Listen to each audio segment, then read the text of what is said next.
Bonjour, bonjour, chose promise, chose due. Voici donc la séance de questions-réponses de cette formation Transmettre Introduction au counseling biblique. Vous êtes extrêmement nombreux.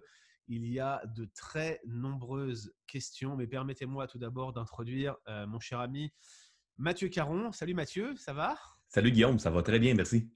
Très, très encouragé par cette formation et par les retours qu'on a, par le nombre de personnes qui participent. Songez que vous êtes plus que 400 à vous Wow. connecter sur cette formation-là. Je crois que c'est du jamais vu pour la Fondation du Counseling, d'une part. Absolument, c'est tout un privilège et nous sommes très heureux.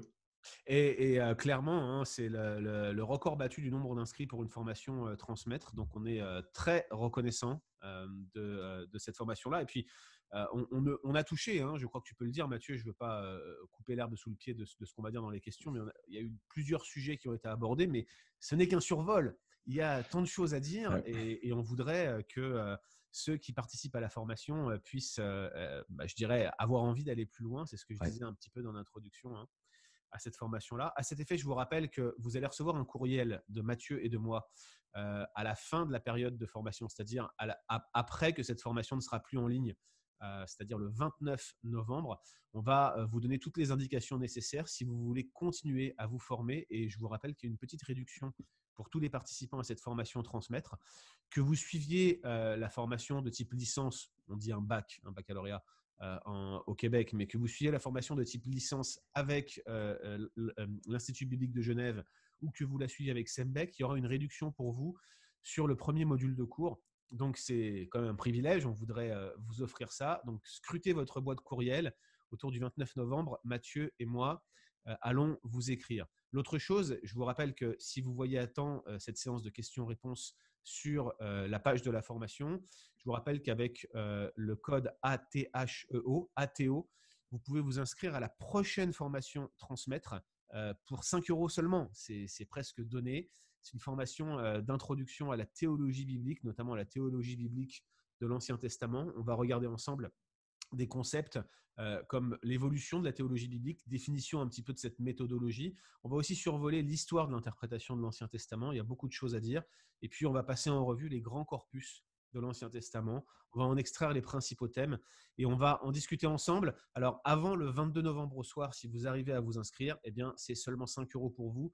Passé ce délai, il y aura encore un code de réduction pour que ça soit à 10 euros. Et puis, je crois qu'autour du 6 décembre, ça sera full price, le prix complet.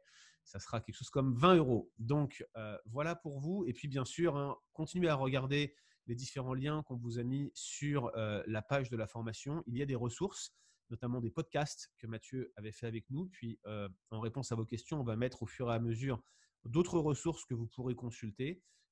Notez également qu'il y a ce code de réduction de publications chrétiennes, 40% de réduction sur l'intégralité de leur catalogue de livres de counseling biblique.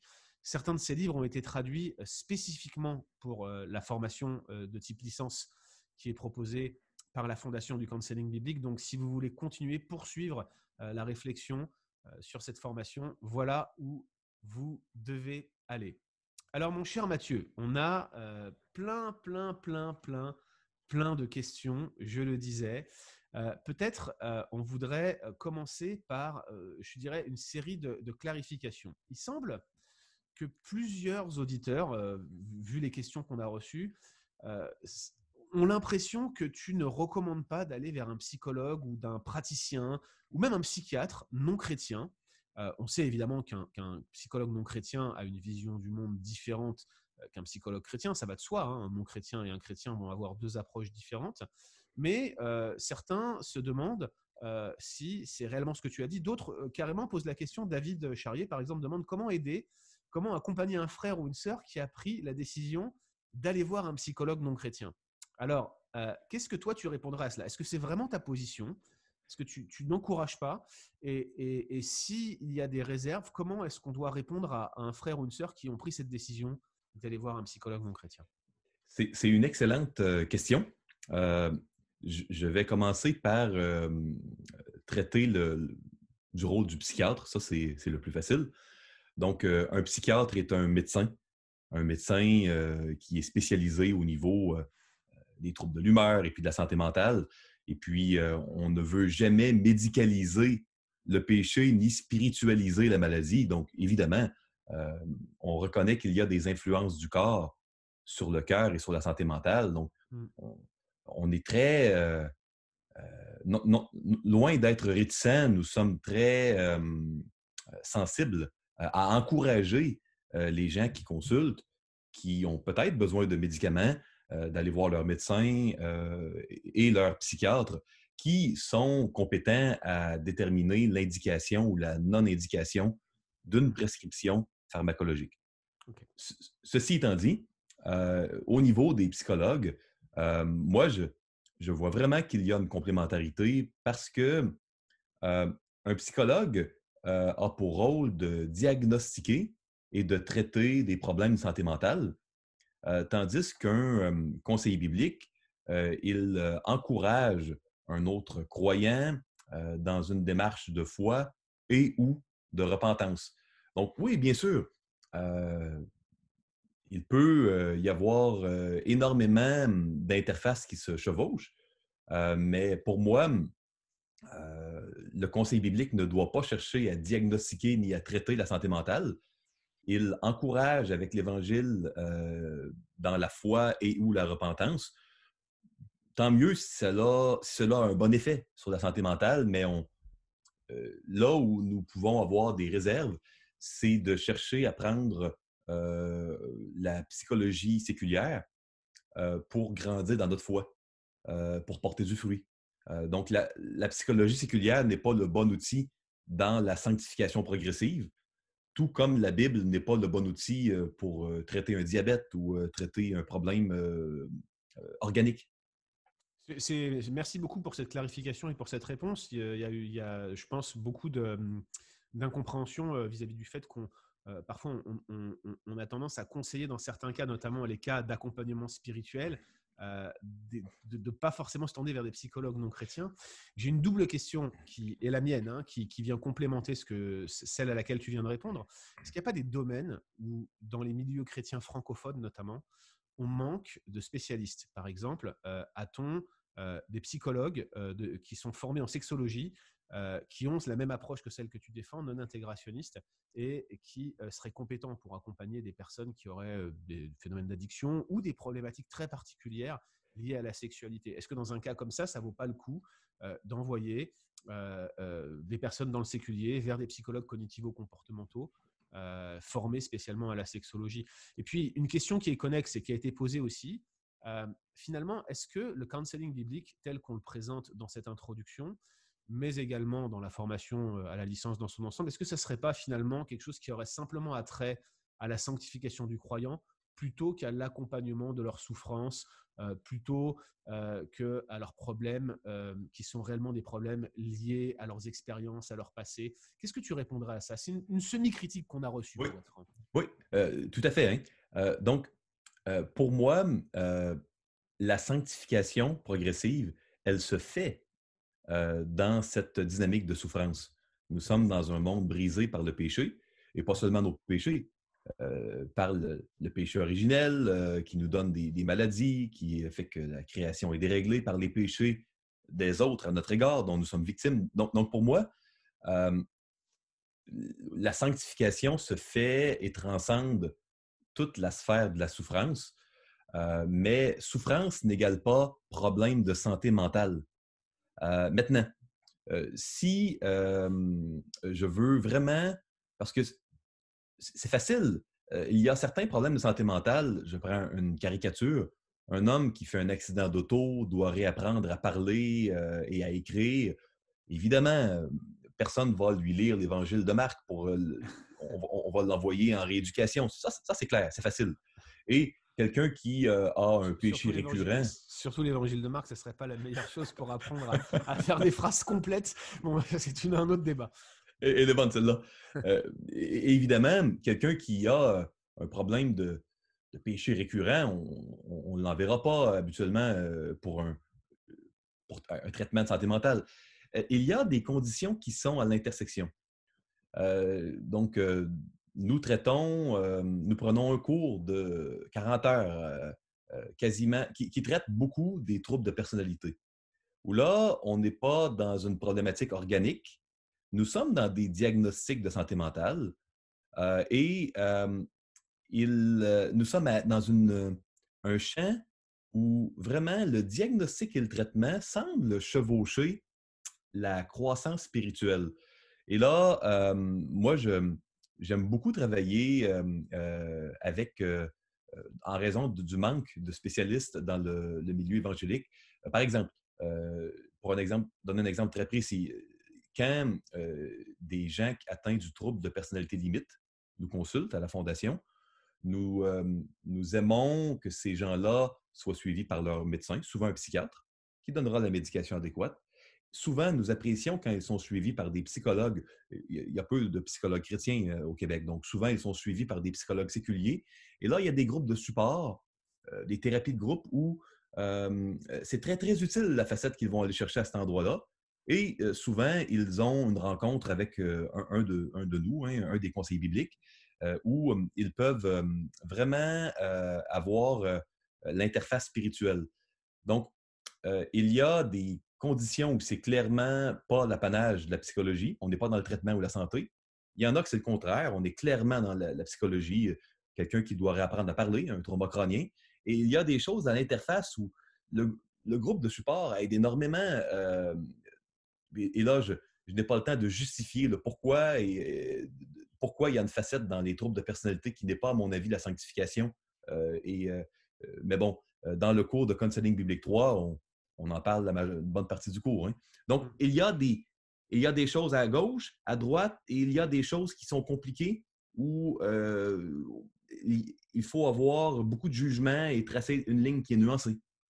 Mais donc, tu nous dis bien que la vision du counseling biblique que tu défends et le counseling biblique en général a quelque chose à dire pour les personnes qui sont en situation de difficulté liée à une maladie grave ou incurable, liée à un Oui, deuil, liée à une oui. souffrance qui ne serait pas forcément connectée au péché finalement. Il y a une réponse à cela dans les cours que tu donnes. La souffrance est toujours le fruit du péché, tout au moins le péché originel, à mon avis. Maintenant, pas toujours notre péché. Et honnêtement, euh, de la même manière qu'un homme qui a un diabète maltraité ou un trouble cardiaque qui n'est pas traité, il a besoin d'encouragement biblique. Pourquoi pas quelqu'un qui a une maladie bipolaire ou une schizophrénie, lui aussi a besoin d'encouragement biblique. Et c'est pas parce qu'on essaie de traiter sa schizophrénie, mais il a une âme, ce patient schizophrène, il a besoin d'encouragement. Donc on a toujours, à mon avis, besoin de l'Évangile parce qu'on a une âme. Maintenant, pas pour guérir les problèmes cardiaques.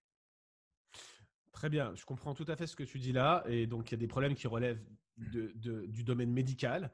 Il y a des Oui, problèmes qui, même dans le domaine médical, nécessitent un accompagnement spécifique qui va prendre oui, une forme peut-être plus spécifique que l'accompagnement pastoral classique, mais le counseling biblique a quelque chose à dire oui. dans ces cas de souffrance extrême, même dans des cas qui sont pas liés à un péché particulier, même si bien sûr on s'entend que toutes les souffrances de ce monde sont d'une manière directe ou indirecte connectées avec la chute d'Adam, avec le péché originel. Autre série de questions, cette fois-ci sur la relation qu'entretient le conseiller biblique, le pasteur qui est formé à cela, ou le membre d'église qui est formé à cela, avec la personne qu'il suit. Parlons confidentialité. Première chose, doit-on réellement tout dire à son conseiller spirituel? C'est une question de Nathanaël. Puis il a une deuxième question qui en dépend, c'est finalement quelle est la nature de la confidentialité? Quel est le niveau de confidentialité exigé lorsqu'on est conseiller biblique et qu'on accompagne quelqu'un? Est-ce qu'on peut en parler à d'autres? Comment ça se passe dans un cas comme cela? Ou est-ce que ça doit rester strictement confidentiel, de sorte que le conseiller ne pourrait même pas aller chercher de l'aide à l'extérieur auprès de ses pairs? Qu'est-ce que tu en penses? Pour la première question, eh bien non, les gens qui consultent, ils ne sont jamais obligés de dire des choses qu'ils ne sont pas confortables à dire. Moi, je ne force pas personne à me dire quoi que ce soit. Les gens qui me consultent pour un problème, euh, ils parlent et ils me disent ce qu'ils veulent bien, mais moi, je ne suis pas là pour les faire un interrogatoire. Hein. Je Mm. suis là pour les aider. Maintenant, il y a un consentement éclairé, écrit, que nous présentons à nos clients dès le départ. Et il y a un code d'éthique très, très strict où nous sommes tenus au silence, mais on met les exceptions. Par exemple, si, en accord avec le Code criminel du Canada, si le client me dit qu'il va tuer son voisin cette nuit, euh, Eh bien, là, c'est très clair dans le consentement. Je lui ai dit que je devrais le signaler, hein. Donc, il y a Donc, ça des veut dire que exceptions rares. ça veut dire que quand je t'ai confessé ça, tu as été me dénoncer à la police. J'ai jamais, j'ai jamais eu à le faire parce que honnêtement, euh, dans les rares fois où il y a des éléments criminels, on encourage les gens à aller le dire et moi, j'ai jamais eu de problème. Les gens y vont. Mais moi, j'ai jamais eu à utiliser cette clause. Mais oui, théoriquement, si quelqu'un me dit qu'il va tuer son voisin cette nuit et qu'il ne veut pas en parler, je devrais le signaler, hein. Mais ça, c'est écrit. Donc, sauf des exceptions très bien circonscrites, très bien délimitées, euh, moi, je suis tenu au silence. Et il y a également, je dois le dire, s'il y a des gens de l'Église où le conseiller est membre, il y a également une clause qui traite de la manière dont une situation disciplinaire pourrait être appliquée à cet égard. Ça non plus, on n'en a jamais eu besoin, mais parce que la majorité des gens qui consultent ne viennent pas de la même église locale que le conseiller. Et les gens qui consultent, ils sont repentants. Ils ne Ouais, consulteraient pas sinon. ouais, ouais. Oui, donc on comprend que finalement, les cas qui nécessiteraient une divulgation publique, c'est-à-dire en arrivant au dernier levier de Matthieu 18, où la personne est irrepentante publiquement et crée du trouble à l'Église, ces cas-là ne sont jamais des cas de personnes qui viennent consulter un conseiller biblique ou même qui viennent chercher un accompagnement pastoral. Donc, À mon avis, oui, on tout à s'entend fait. là-dessus. Maintenant, sur la deuxième partie de la question, en termes de confidentialité, quand tu vas, par exemple, consulter un père, comment ça se passe pour toi? Parce que je me doute bien que tu n'as pas la réponse à toutes les questions qu'on peut te Non. poser quand on vient te voir. Donc, tu as parfois besoin d'aller chercher des personnes Oui, ressources qui vont t'éclairer. Comment tu procèdes, toi, si tu le fais? oui, Parce que je pense que pour des personnes qui oui. consultent des conseillers bibliques, ça serait éclairant de le savoir. Oui. Donc moi, je suis très à cheval sur ce que je veux dire ici. Moi, je demande une autorisation de divulgation et elle est écrite parce que je veux prendre le temps de bien expliquer ce que ça implique. Donc, qu'est-ce que je veux dire à qui? Euh, moi, ça m'arrive de demander, de penser que j'ai besoin de demander conseil et je demande avant la permission au client. Il a le dernier mot donc il saura à qui je vais parler, qu'est-ce que je veux dire et on demande à la personne. Si elle dit oui, c'est oui. Si elle dit non, c'est non. Ok. Je continue sur cette notion de relation entre le conseiller et la personne qui l'accompagne. Une très bonne question de Marilyn. Elle dit: j'ai l'impression que le counseling biblique repose essentiellement sur nos pasteurs. Donc essentiellement dans l'Église, ceux qui suivent les autres, c'est des pasteurs. Ça paraît un peu logique.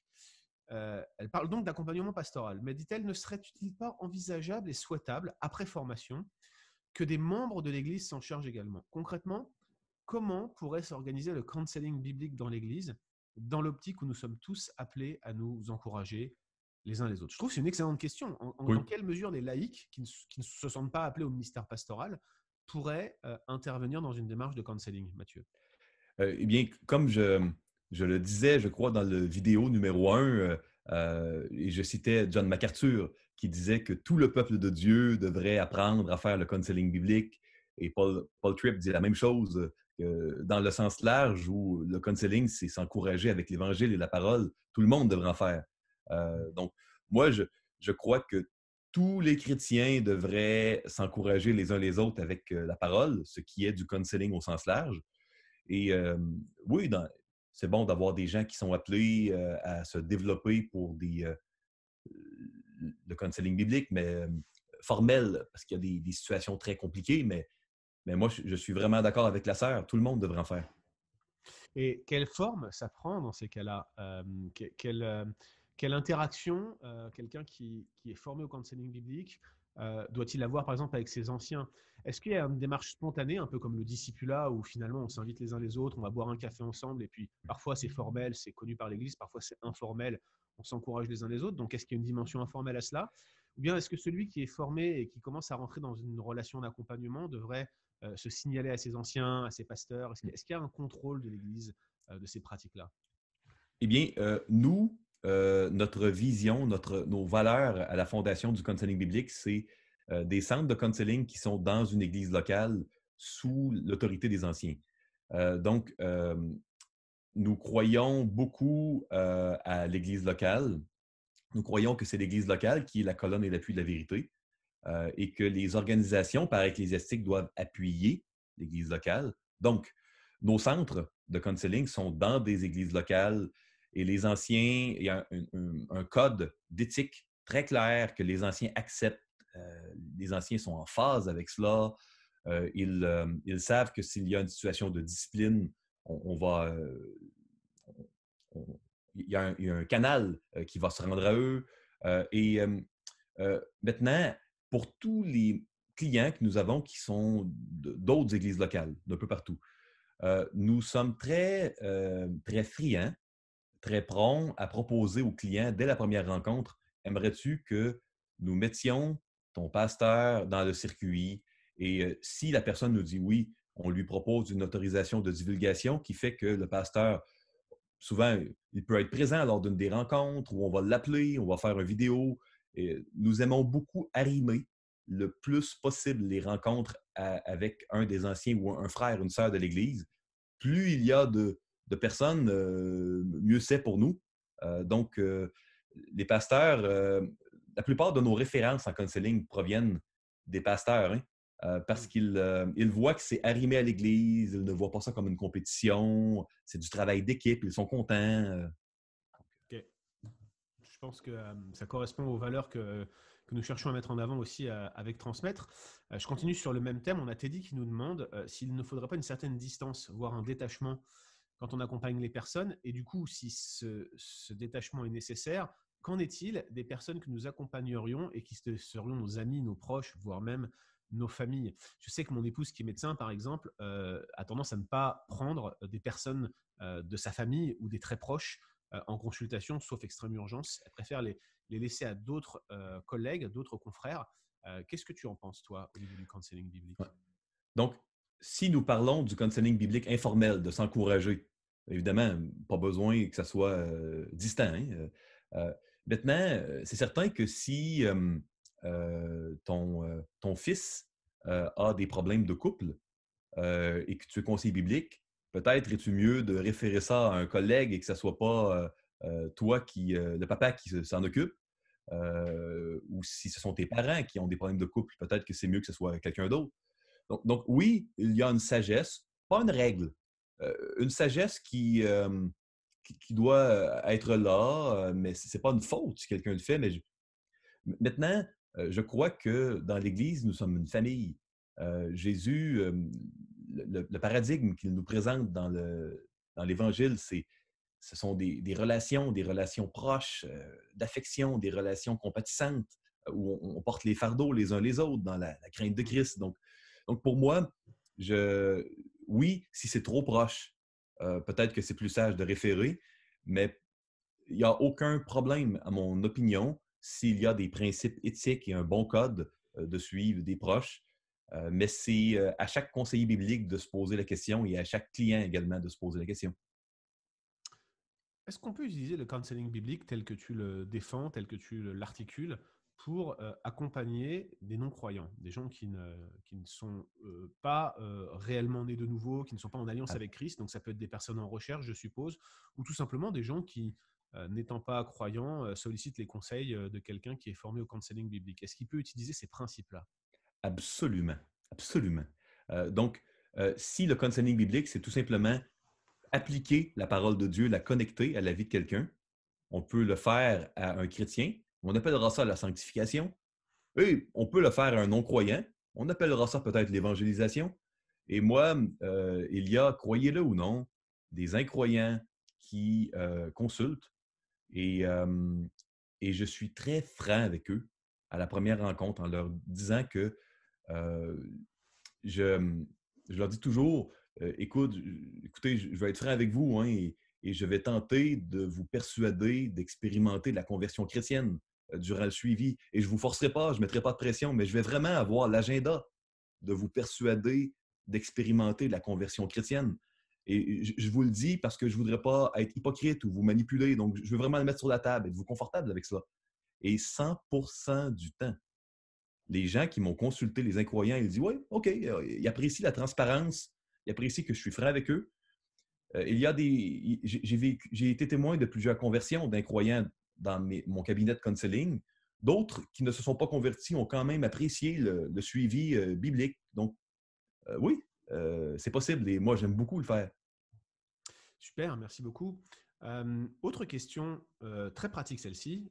On sait que dans l'Église, souvent, on a bien des difficultés à intégrer les personnes qui sont en situation de handicap intellectuel. Alors, bien entendu, hein, il y a différents niveaux.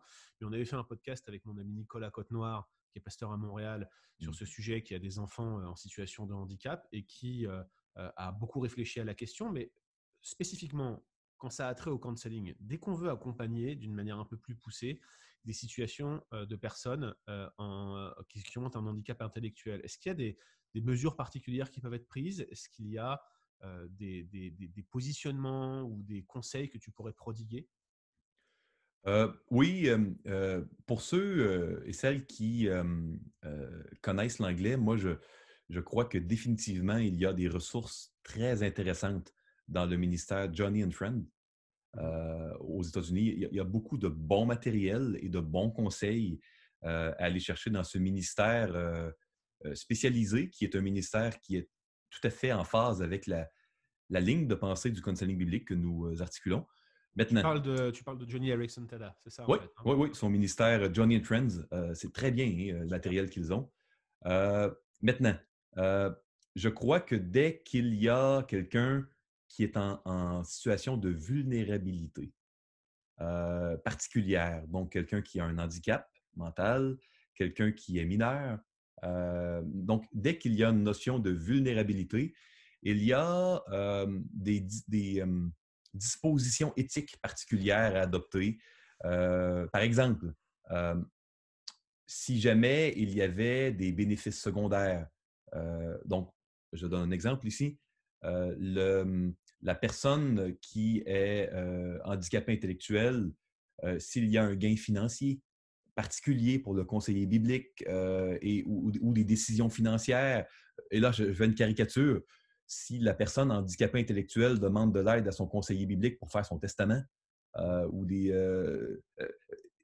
donc, quand il y a des bénéfices secondaires pour le conseil biblique et qu'il y a une vulnérabilité chez un client, là, il y a ce qu'on appelle un drapeau jaune et il y a des dispositions éthiques dans plusieurs cas à adopter qui doivent vraiment être prises.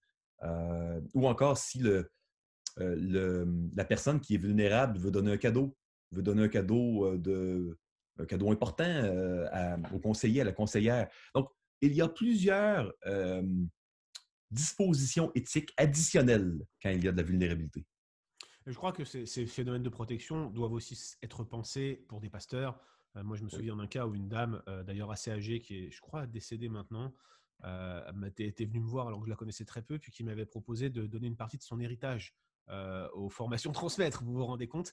Et j'avais à l'époque refusé en la renvoyant vers ses anciens, en lui expliquant que n'étant pas pasteur, je ne pouvais pas m'occuper de ça. Mais ce style de situation se rencontre et je crois que Oui. c'est non seulement les conseillers bibliques, mais chacun à titre individuel nous devons Ah prendre oui. des mesures éthiques très fortes, justement pour ne pas être accusés par le Oui. monde qui nous entoure de se servir de la foi pour en faire une source de gain. Alors, j'ai beaucoup d'autres questions très pratiques. Par exemple, j'ai une question sur comment accompagner les couples mariés en difficulté. C'est une question vaste, mais tu auras certainement quelques principes à nous donner. Mais le deuxième versant de la question est intéressant. Est-ce que ces principes seraient compatibles avec un accompagnement de couples non mariés? Euh, Moi, je dirais, je vais commencer par la deuxième question et je vais aller à la Oui, première. allez-y. Moi, je crois que oui. Je crois que c'est pas identique, mais les principes se ressemblent beaucoup. On va préparer au mariage un couple en fréquentation avec des principes bibliques qui traitent du mariage. Donc, oui, ils ne sont pas encore mariés, mais on leur enseignera des principes bibliques qui encadrent la relation maritale. Donc, il y a des nuances, mais ça se ressemble. Maintenant, je crois que le monde du counseling marital, euh, c'est euh, c'est très variable, c'est très diversifié parce que, vous savez, parfois, les gens qui consultent en counseling marital c'est parce qu'une des deux personnes dans le couple a un problème et ça affecte l'autre, mais ultimement, ça ne devrait pas être du counseling marital, ça devrait tout simplement être du counseling individuel. Je donne un exemple. Si dans un mariage, la dame a été victime d'un abus par son oncle ou par son cousin ou peu importe, oui, ça va affecter le mariage. Et mais ultimement, elle a besoin d'aide, elle a besoin du réconfort, de la consolation, de la parole de Dieu, parce qu'elle elle est souffrante, la sœur. Si la sœur a plutôt, dans un autre cas, une dépendance au gambling et aux jeux compulsifs, euh, ce péché habituel aura des effets dans le mariage, mais ultimement, c'est un counseling biblique de dépendance. Donc, il y a, oui, des problèmes de couple, mais qui ultimement peuvent être décortiqués en problèmes personnels qui doivent être adressés avec la parole de Dieu par des démarches de foi s'il n'y a pas de péché de leur part ou de repentance s'il y en a. Euh, donc, c'est pour ça que souvent, on peut proposer une partie individuelle à certaines démarches de counseling de couple. Et c'est difficile de dire que le counseling de couple, c'est une catégorie. Ultimement, c'est du counseling comme tous les autres, mais il faut tenir en compte qu'il y a l'autre personne, tout simplement. Merci Mathieu. Les questions continuent à tomber alors qu'on est en train d'enregistrer cette séance de questions-réponses. Je vais aller sur des questions plus générales et je voudrais qu'on rebondisse ensemble sur la notion de besoin. J'ai ma très chère amie Hannah Pryor, ça fait Hmm. toujours plaisir quand j'ai des nouvelles d'Anna, qui pose la question des besoins Oui. notamment dans la perspective de Maslow, pour ceux qui ne connaissent pas la pyramide de Ouais. Maslow qui définit les besoins primaires, les besoins secondaires. Euh, Elle pose la question de la notion de besoin. Si on souffre mentalement à cause de la solitude, peut-on dire par exemple qu'on a besoin des autres ou du besoin de vivre en relation avec les autres? Est-ce qu'on peut qualifier ça de besoin? Et alors moi, je vais rebondir là-dessus et rebondir sur une discussion qu'on avait eue un peu en off, toi et moi. Peut-on parler de la sexualité comme un besoin? Parce que beaucoup le voient sous cet angle-là. Bref, y a-t-il des besoins? Si oui, comment les définir et comment qualifier de besoins les éléments que l'on ressent comme étant nécessaires? Bon.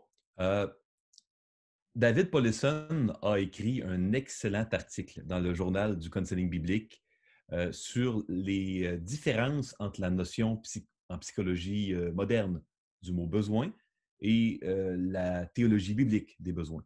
Donc, moi, si quelqu'un veut aller plus loin, je référerais vraiment à la personne qui veut aller plus loin à cet excellent article de Paulison. J'oublie le titre, mais je pourrais le retrouver et te le mentionner pour que ce soit inclus là, dans la formation. Ça serait super. Ça serait Ça me ferait super. plaisir. Je crois même qu'il a été traduit en français. Hein. Je fais une parenthèse. On a plusieurs questions qui sont sur des demandes de bibliographie ou de ressources ou d'outils qui seraient mis en relation. Si tu as ça, Mathieu, on sera content de le mettre oui, en libre accès sur la page de la formation. avec plaisir. Maintenant, euh, pour moi, euh, les besoins sont les choses qui, si on ne les a pas, vont causer un préjudice dans la santé, l'intégrité ou le fonctionnement d'une personne. Donc, par exemple, si je n'ai pas de nourriture, je n'ai pas d'oxygène, je n'ai pas assez de sommeil, je vivrai un préjudice. Il y aura un changement qui est observable et mesurable dans mon fonctionnement et dans ma santé. Et moi, je crois qu'on peut probablement, chez des êtres humains qui sont créés à l'image d'un Dieu relationnel, dire que les relations sont à un certain degré un besoin et que notre fonctionnement peut être affecté si on n'a pas de relation. Donc, moi, les relations, dans une certaine mesure et avec certaines nuances, rentreraient dans ma définition de besoin. Et là, je fais une parenthèse avant d'aller à la sexualité. C'est pas parce que quelque chose va nous causer préjudice si on en manque que Dieu pourrait ne pas permettre qu'on en manque. Jésus, son besoin de sécurité n'a pas été rempli à la croix. Dieu l'a permis. Il y a des chrétiens qui peuvent mourir de faim parce que leur moment est venu d'être appelé au ciel, à la maison. Donc euh, bien que le concept des besoins existe, on ne doit pas s'en servir comme compas moral qui va nous diriger dans notre vie. On en tient compte, mais c'est Dieu qui dirige notre vie, pas notre besoin. Je ferme la parenthèse. La sexualité maintenant. Moi, pour toutes sortes de raisons, je ne crois pas que la sexualité est un besoin. Je crois qu'elle est un désir tout à fait sain à l'intérieur du mariage, mais je crois que le fonctionnement de Jésus-Christ, par exemple, qui, n'ayant pas été marié sur terre, n'a pas eu de sexualité parce qu'il était sans péché. Euh, et quand je dis qu'il n'y a pas eu de sexualité, je parle qu'il n'y a pas eu de relation sexuelle, c'est ce que je veux dire. Euh, donc, pour moi, son fonctionnement n'en a pas été entravé. Il n'y a pas eu de préjudice. Et à ma connaissance, la science moderne n'a pas démontré que biologiquement, il y avait des préjudices biologiques observables chez un être humain qui n'avait pas de sexualité, de relation sexuelle. Donc, ça serait la réponse courte. Et il y a plusieurs raisons pour lesquelles je ne crois pas que c'est un besoin. Et je vais aller plus loin. Je crois que de considérer la sexualité comme un besoin est une grave erreur qui peut amener un esclavage terrible chez plusieurs croyants et plusieurs croyantes. C'est je pense, une très bonne remarque ce que tu nous dis là. Et c'était une des raisons pour lesquelles je voulais te poser cette question. Une autre question générale sur les principes qui doivent guider notre approche du counseling, elle nous est posée par Domina. Et c'est une question sur l'empathie. La question, elle est la suivante. Doit-on passer par l'épreuve pour faire de la relation d'aide avec une personne qui vit cette épreuve? Doit-on finalement expérimenter les mêmes choses, les mêmes souffrances ou les avoir expérimentées pour pouvoir bien conseiller une personne qui souffre de cette façon particulière? Moi, je suis profondément convaincu que non, parce que, évidemment, la diversité, si vous faites beaucoup de counseling, de problèmes que vous allez rencontrer, là, si une seule personne les avait tous, cette personne-là serait morte. Donc, moi, je ne vois pas ça. J'ai vu la main de Dieu chez plusieurs conseillers bibliques qui rencontrent des gens qui ont vécu quelque chose des, des, des clients qui ont vécu quelque chose que le conseiller n'a pas vécu. Euh, donc, moi, je ne crois pas que c'est nécessaire. Je le vois empiriquement sur le terrain. Et je le vois dans la Bible aussi. Hein. Dans la Bible, on a à plusieurs reprises Dieu qui utilise des personnes qui n'ont pas vécu une situation pour aller exhorter, encourager d'autres. Donc, pour moi, Paul, qui a écrit la majorité des passages bibliques sur le mariage, à un moment dans sa vie où il n'était pas marié, pour moi, c'était pas un problème. C'était pas un problème que Dieu utilise Jonas pour aller prêcher aux Nénivites, même s'il n'était pas assyrien et s'il y avait bien des choses qu'il ne comprenait pas. Même Donc, s'il n'aimait pas les Assyriens d'ailleurs. il ne l'était pas, il ne l'aimait pas. Donc, Ouais. pour moi, la liste est longue. Hein. Je ne vois pas ça dans la Bible. Donc, oui, ça peut être un grand atout si j'ai vécu une souffrance, mais j'oserais dire que ce grand atout-là, il est doublé d'un grand piège qui est euh, de conseiller sur sa propre expérience au lieu de le faire sur sur la base de la parole. Merci beaucoup pour cette réponse. Des questions sur des méthodes alternatives. Alors, on ne va pas revenir sur les approches plus intégrationnistes. On a compris tes réserves, je pense, sur certaines visions du monde et elles sont tout à fait légitimes. Mais que penser, par exemple, de l'énéagramme, qui fait un véritable carton dans les milieux évangéliques anglo-saxons et puis ça commence à venir en France? Qu'est-ce que tu en penses? Est-ce que tu connais déjà? Et si tu connais, qu'est-ce que tu en penses? Je ne connais pas la signification de ce mot. De quoi s'agit-il? C'est un test de personnalité, donc je suppose que tu n'en connais pas le concept, mais je le connais pas, donc peut-être on va passer sur cette question. Mais d'une manière générale, peut-être que penser des tests de personnalité qu'on vous présente ici et là, qui sont censés cerner les grands points forts de votre personnalité, Bon. et puis même des tests qu'on peut utiliser pour évaluer les compétences et les aptitudes. Quel genre de test tu utilises et pourquoi? Bon. Euh, à la Fondation du Counseling biblique, nous offrons 2 cours d'une trentaine d'heures chacun, donnés par environ 4 professeurs, personnalité humaine 1 et 2. Donc, plus de 60 heures de discussion et de nuances sur l'utilisation d'évaluations psychométriques professionnelles. Donc, la réponse que je vais donner sera évidemment extrêmement simplifiée, voire même un peu simpliste. je dirais que on peut utiliser plus facilement des évaluations psychométriques qui ne comportent pas de présuppositions contraires à l'Évangile dans les prémices et dans l'architecture de ces tests-là. Mhm. Donc, par exemple, il est beaucoup plus facile pour un conseiller biblique d'utiliser une évaluation qui mesure le degré d'anxiété ou qui mesure la, l'intelligence émotionnelle, les aptitudes dans les relations d'une personne. C'est plus facile d'utiliser cela parce qu'il y a peu ou pas de théorèmes ou de présuppositions à la base. On mesure des choses directement. Quand on cherche à, à, à, à décrire un profil de personnalité et que là, ce qu'on mesure, c'est comment un individu qualifie dans une boîte, une construction. Hein, une personnalité, c'est une construction virtuelle. Donc là, ça devient très difficile à utiliser tellement il y a des présuppositions. La plupart des conseillers bibliques vont fuir les évaluations psychométriques qui sont trop euh, empreintes de présupposés. Peut-être de mentionner ceci. Euh, L'utilité des tests et des évaluations, on doit voir cela, je crois, comme des outils de collecte de données. Donc, euh, quand il y a une plus-value, un avantage à utiliser des tests, c'est quand on peut gagner du temps parce que il n'y a rien qu'on ne peut pas apprendre en passant suffisamment de temps avec quelqu'un qu'on va apprendre, à mon avis, dans une évaluation psychométrique. Mais c'est utile quand on peut sauver du temps et mesurer des facultés ou des aptitudes. Quand il y a trop de présupposés, c'est moins utile. Ça serait la réponse très simplifiée, mais il y a une réponse plus nuancée et plus longue à ça. Donc sur les tests de personnalité, c'est vrai qu'on pourrait renvoyer vers les cours de Oui, personnalité humaine 1 et 2 et oui. qui sont dans le cadre de la formation que la Fondation propose. On vous rappelle qu'il y a un courriel qui va vous parvenir très bientôt à ce sujet-là. Dans la même veine, j'ai une question de Suzanne Saran, qui est épouse de pasteur, mais qui étudie en plus en parallèle la psychologie, donc c'est assez intéressant.